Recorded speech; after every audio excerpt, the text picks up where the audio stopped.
गांव बड़कीपुर की गलियों में जब भी कोई जोर से हंसता, समझो कि या तो भोलाराम की गप्पे चल रही हैं या उनकी बहू कमला कुछ नया कारनामा कराई है। भोलाराम वैसे तो सीधे साधे किसान थे, पर जब से कमला बहू बनकर उनके घर आई तब से उन कमला पढ़ी लिखी नहीं थी, पर खाने की ऐसी शौकीन कि हर किसी को हैरान कर दे।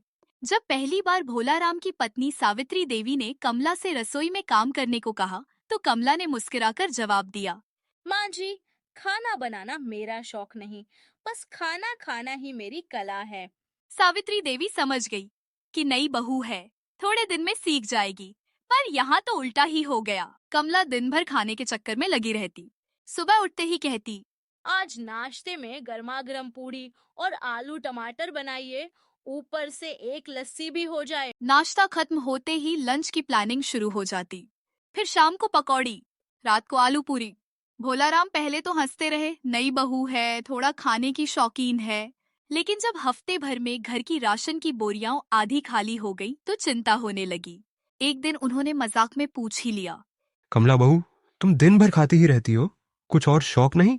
कमला ने मासूमियत से जवाब दिया, बाबूजी, खाने में ही तो असली सुख है, बाकी सब तो झंझट है। गांव वालों को भी कमला की ये आदत पता चल गई। कहीं भी किसी के घर प्रसाद बंट रहा हो, कमला सबसे पहले पहुंच जाती। एक बार तो पंडित जी के यहाँ पूजा थी, कमला वहाँ दोपहर से ही पहुंच गई। जब प्रसाद बांटने की बारी आई तो कमला ने 4 बार पत्तल में एक औरत पूछ ही बैठी, बहू तुम किसकी हो?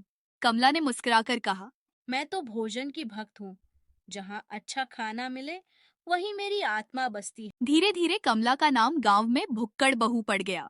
बच्चे भी उसे देखकर गाने लगे, कमला बहू आई है, रसोई में थाली सजाई है, पूरियां उड़ाई हैं, सब्जी में उंगलियां लगाई है। एक दिन गांव में मेले की घोषणा हुई। मेले में खाने पीने की भरमार थी, जलेबी, समोसे, चाट, दही बड़े, गोलगप्पे। कमला सुबह से तैयार बैठी थी। भोलाराम बोले, बहू, मेले में तुम कुछ खरीदने जाओगी या खाने ही जाओगी? कमला ने चहककर कहा, खरीदारी से पेट नहीं भरता बाबूजी। मेले में कमला ने ऐसी धूम मचाई कि दुकानदार तक घबरा गए। एक समोसे वाले ने तो बोर्ड टांग दिया, कमला बहू के लिए 2 समोसे की सीमा।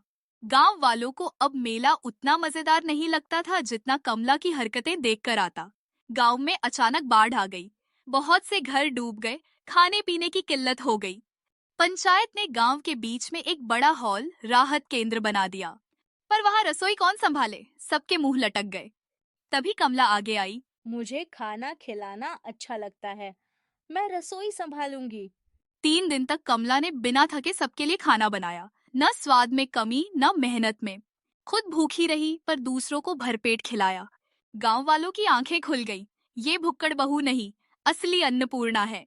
बाढ़ के बाद गांव में जब शांति आई तो पंचायत ने सभा बुलाई। सरपंच ने कहा, कमला बहू ने दिखा दिया कि खाना केवल पेट भरने का नहीं, दिल जोड़ने का भी जरिया है। अब कमला का नाम भुक्कड़ बहू से बदलकर अन्नपूर्णा रख दिया गया। कमला अब भी स्वाद से खाती है, पर उससे ज्यादा उसे लोगों को खिलाने में मजा आता है।